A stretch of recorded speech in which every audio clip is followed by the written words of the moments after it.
La France se prépare aux fêtes de Noël et aux fêtes de fin d'année. Les ménages vont casser leur tirelire pour acheter des cadeaux, sachant que l'année 2017 devrait vivre un record de vente de jeux vidéo.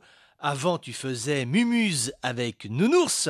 Maintenant, avec ton joystick, tu massacres Nounours au fusil mitrailleur. C'est ce qu'on appelle le progrès. Et si tu es une volaille, une dinde, par exemple, mieux vaut réclamer l'asile politique au Népal parce que là-bas, on ne te zigouille pas le 24 ou le 25 décembre.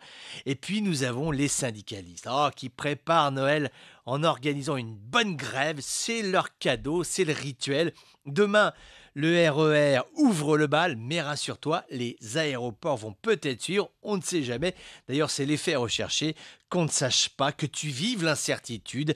Les syndicats vont bloquer l'Île-de-France quand naïvement tu demandes pourquoi ils vont une nouvelle fois gâcher la vie de centaines de milliers de personnes. Tu apprends qu'ils ont un problème de tension chronique. Ah, de quoi s'agit-il?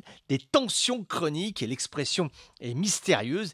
T'imagines si demain toutes les personnes qui ont un emploi se mettaient en grève en raison de tensions chroniques, la Terre s'arrêterait de tourner.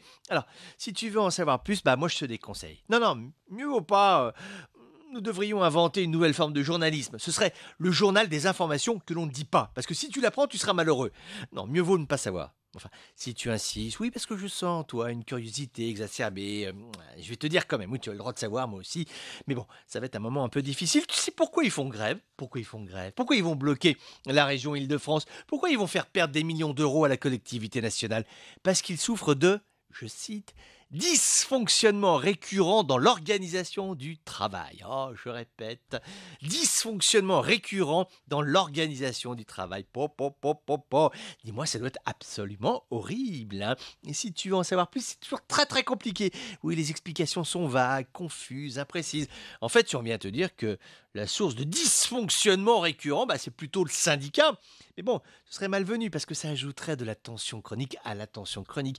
Car les syndicalistes sont très susceptibles, ils sont très très très chatouilleux, ils se vexent pour rien, et dès qu'ils se vexent, ils se mettent en grève en te souhaitant un joyeux Noël dans les transports en commun.